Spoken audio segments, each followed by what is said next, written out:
major realignment may be quietly underway across Asia's energy map, and with it a reshaping of alliances that until recently seemed immutable. Over the last several days, maritime tracking data compiled by a monitoring group has raised alarms. A crude oil tanker flying the flag of Oman, identified in reports as the Voyager, was observed off the southern coast of Kyushu and was said to be scheduled to dock on May 3 at a port on Shikoku. Those same reports tie the cargo to Russian crude. If accurate, that movement would be one of the sharpest breaches, yet in the Western frameworks designed to constrain energy flows to the actors at the center of the conflict that has convulsed the region. For decades, Japan's energy lifelines ran largely through the waters of the Middle East. Prior to the recent disruptions, Tokyo relied on that region for roughly 95% of its crude oil imports. That dependence left the country unusually exposed to interruptions in the Strait of Hormuz, the narrow maritime choke point through which a large share of seaborne oil once flowed. Now, with the strait effectively rendered hazardous for a significant portion of commercial traffic, Tokyo's carefully cultivated energy security posture is under severe strain. The reported movement of the Voyager and its planned arrival in Shikoku read to some analysts like the opening chapter of a quiet pivot, a pragmatic recalibration in which the survival of supply chains eclipses the diplomatic cost of contravening Allied sanctions. If Japan were to accept Russian crude in sufficient quantities, the geopolitical implications would be immediate and stark. Such a decision would signal that Tokyo, faced with heating factories and idle power plants, is prepared to place national energy imperatives ahead of a coordinated Western economic posture. To Washington, that would be more than a policy disagreement. It would be a strategic wake-up call for an administration that has sought to use price D, preferentials and tight sanctions as instruments of coercion. Allies' circumvention would blunt pressure on Moscow and expose the limits of Washington's reach when the lights go out and refineries need feedstock. But the story unfolding in the Gulf and on the high seas is not only about oil. It has also thrown into relief a widening transatlantic rupture over tactics, law, and the limits of power. In Abu Dhabi this week, France's foreign minister delivered a formal and forceful rebuke of the US-led naval blockade in the Strait of Hormuz. He described a European initiative framed as a strictly defensive, neutral mission composed of non-belligerent states, one focused on mine clearance and safe passage rather than offensive confrontation. He laid out a two-part rationale. First, a legal argument that straits are governed by the law of the sea and the right of passage is a common good that cannot be obstructed. Second, a strategic lesson for Europe itself, that the crisis reveals an urgency to strengthen strategic autonomy so that in matters of security and economic resilience, Europe need not be wholly dependent on a single external command. He said it bluntly: there can be no blackmail, no blockade, and certainly no tolls on a strait. Those remarks, and the Anglo-French planning behind them, place Europe in a posture distinct from Washington's maritime construct, where the United States has framed its actions as necessary coercion to prevent a hostile power from seizing control of a critical choke point. Parts of Europe now insist on alternative, an international neutral presence whose core functions are clearance and escort, aimed at restoring free navigation rather than asserting military dominance. The divergence is more than tactical. It reflects a widening philosophical split about how to translate law into action at sea, about how to manage the escalating fallout of a wider conflict without provoking a larger war. At the same time, diplomatic fifth theories have been fanned by an episode in the Mediterranean that inflamed public opinion across Europe. A Gaza-bound humanitarian flotilla, a convoy of vessels carrying aid and activists from several European ports, was intercepted at sea. The operation left dozens detained and several ships temporarily seized. Spain, one of the most outspoken critics of the war and of the tactics used in Gaza, summoned Israel's chargé d'affaires and called for strong measures in response. Prime Minister Pedro Sanctions took to social platforms and the public stage to condemn what he called an interception in international waters that violated international law, urging the European Union to consider suspending its partnership agreement with Israel.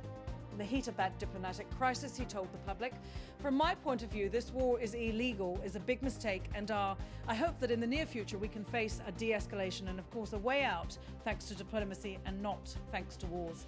C words delivered under pressure underline Spain's insistence that alliances be exercised within the bounds of international law, an insistence now colliding with the blunt instruments of US strategy.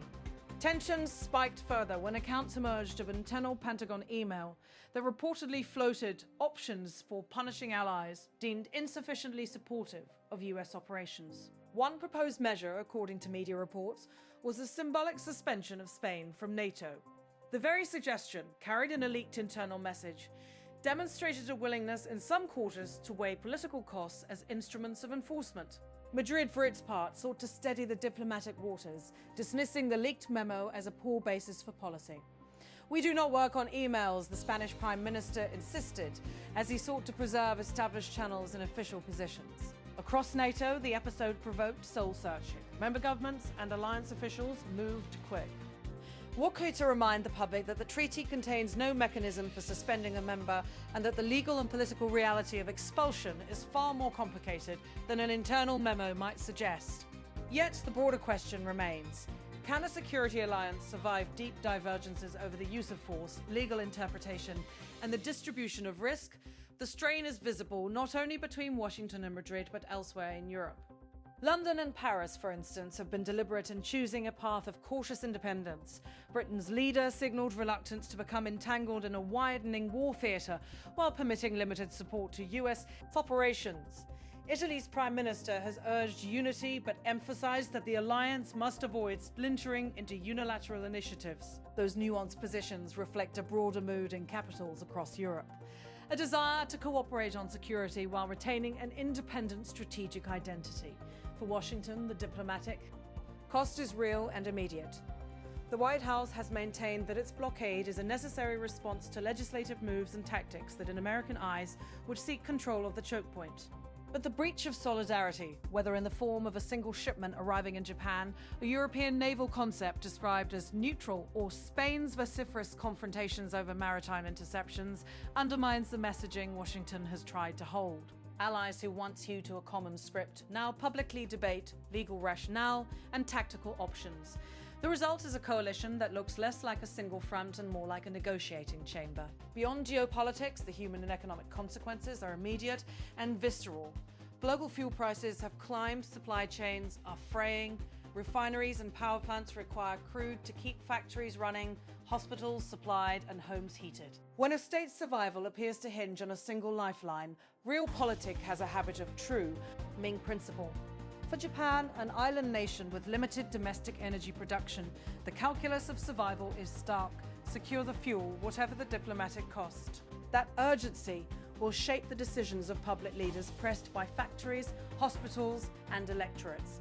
A pragmatic accommodation by one or two states will force a painful accounting of the long-term price of short-term stability. Energy diversification takes time. Building new pipelines, shipping lanes, and trade relationships does not happen overnight. When months matter and reserves run low, political leaders often choose practical solutions that keep lights on and furnaces burning, even if those solutions strain alliances and test sanctions regimes. The legal arguments are clear on paper, and yet they fray at the edges when mapped onto human need. Jean-Noel Barrot's insistence that straits are common goods and must remain open, his call for mine clearance and escorted passage, represents one side of a broader E. European push to recenter maritime law and collective neutral solutions. The US approach, by contrast, treats blockade and coercion as instruments of statecraft calibrated to punish and contain. Both have logic, both carry risks. One path invites accusations of impotence in the face of raw power. The other invites fractures among allies and the erosion of long-standing diplomatic capital. The Mediterranean of long-standing diplomatic capital, the Mediterranean episode shows how these fissures extend beyond the Gulf. Spain's standoff with Israel, talk of punitive options inside Defense Department corridors, and the popular protests now filling European capitals all point toward a new, more uncertain diplomatic geography. Public opinion, too, is shifting. Citizens in several countries are questioning whether their governments are being adequately consulted, whether the moral calculus of alliances is being preserved, and whether democratic oversight of foreign policy is keeping pace with the fast-moving events on the ground and at sea. In practical terms, what does this mean for the immediate future? Expect a period of heightened maneuvering. Tokyo may continue to seek alternative suppliers and adopt a more transactional posture with energy exporters. European capitals will press forward with naval planning and diplomatic outreach to Gulf states while trying to preserve a legal cover that avoids direct confrontation. Washington will face difficult decisions, press harder to enforce alignment at the risk of alienating core partners, or recalibrate and accept a looser, more ad hoc coalition in which the United States retains leadership but not unanimity. Watch for 3 developments in the days ahead. First, clearer statements from Tokyo about any unusual shipments An official confirmation or denial will shape whether the Voyager story is a one-off or the start of a trend. Second, formal clarifications from European capitals on what a neutral escort mission would actually do and under whose legal authority it would owe. Parrot parties will try to carve a legal and operational niche that keeps the mission defensive, neutral and palatable to nervous governments. Third, a test of whether internal memos and leaked policy options harden into explicit punitive measures or whether they are quietly shelved in favor of a more delicate diplomatic dance. The longer-term stakes are deeper. If energy scarcity forces more states to seek alternative suppliers, and if maritime choke points become arenas of competing legalities and naval presence, the architecture of global trade and security will have to adapt. New supply routes, emerging energy partners, and different risk-sharing arrangements could reconfigure alliances that once seemed fixed. At the same time, the law of the sea, long treated as a conservative stabilizing framework, could become a battleground for different interpretations about who may act when and under what authority. For listeners watching these developments unfold, the clearest take all. As are the fragility of supply-dependent diplomacy and the speed with which strategic necessities can undercut political posture, allies who once coordinated on sanctions and shared burdens now face domestic pressures and existential needs that compel independent action. Leaders are being forced to answer hard questions: which principles are absolute and which can be bent in a crisis? How much sovereignty will states trade for security and continuity? How will alliances evolve when the tools of power, markets, ships, legal arguments and leaks are wielded with increasing variety and intensity? One thing is certain, the next weeks will be decisive. If reports surrounding the Voyager's docking and clandestine cargoes prove accurate, they will not be isolated incidents. They will be harbingers of a wider trend, a pragmatic, sometimes messy rearrangement of international behavior driven by energy shortages, legal disputes at sea, and growing impatience among publics and governments. If, on the other hand, diplomatic pressure and legal challenges succeed in keeping the strait open and the flotilla controversy is contained, the crisis may ease before it becomes a wholesale realignment. Either way, this is a test of diplomacy, law, and alliance cohesion. The decisions leaders make in foreign ministries, in the corridors of NATO, and on the floors of the United Nations will ripple outward, shaping not just the flow of oil, but the architecture of international cooperation for years to come. As governments balance survival and solidarity, the world is being reminded that in an interconnected era, energy is not merely an economic commodity. It is a geopolitical fulcrum capable of tipping alliances, igniting disputes, and rewriting the terms of global engagement. In the days ahead, listen for the clarifications, the denials, and the confirmations. Watch how publics react when their household budgets are squeezed and their leaders weigh principle against necessity. Note whether the internal debates inside defence establishments harden into new policy or whether they remain the private noise of a coalition under stress. The horizon is unsettled, but at the centre of this storm lies a practical reality that will shape choices across continents. When a nation's lights dim and its factories idle, the calculus of international solidarity changes quickly. The central question is now plain: will alliances bend to accommodate survival, or will alliances bend to accommodate survival, or will states find ways to hold principle and pragmatism in tension? The answer will help define the character of global politics in the months to come.